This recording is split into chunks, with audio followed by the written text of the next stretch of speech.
धुळ्यामध्ये भरधाव डंपरनं 4 जणांना चिरडल्याची घटना घडली। अपघातामध्ये 2 जणांचा जागीच मृत्यू झालाय तर 2 जण यामध्ये गंभीर जखमी झालेत। अपघातानंतर मृतांच्या नातेवाईकांना घटनास्थळी आक्रोश पाहायला मिळाला।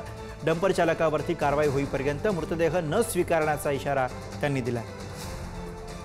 तर मी इकडनं गाडा बैल घेऊन जात होतो, माझ्या पत्नी आणि मी होतो। हे डंपर आमचा स्वतःचा जीव घेण्यात तुललेलं होतं, पण आमच्या वरती जो संकट येणारा होता तो त्या बाजू बिचाऱ्यांच्या वरती गेलेला आहे। आणि मी माझ्या पत्नीने आम्ही स्वतःने डोळ्यावरने एवढं दृश्य वेगळं पाहिलं।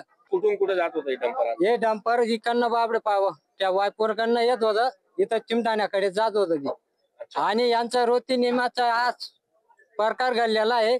म्हणजे दिवसातून 30-40 डंपर जाता आणि आम्ही म्हणजे गाव आले एवढे कंटाळून गेलेलो आहेत, म्हणजे आम्हाला खूपच त्रास द्यायला लागलेले ते।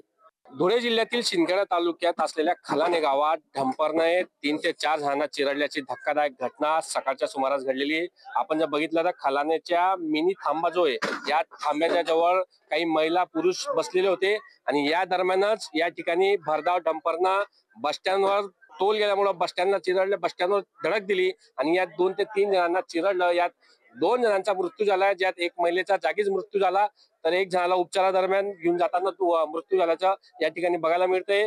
ग्रामस्थांची मागणी आहे, जोपर्यंत न्याय भेटत नाही तोपर्यंत आम्ही डंपर देखील या ठिकाणी हलू देणार नाही आणि मृतदेह देखील ताब्यात घेणार नाही, असं या ठिकाणी बोललं जात आहे। आपण जर बघितलं तर संपूर्ण गाव या ठिकाणी गोळा झालेलं आहे आणि प्रचंड रोष या ठिकाणी व्यक्त होत आहे।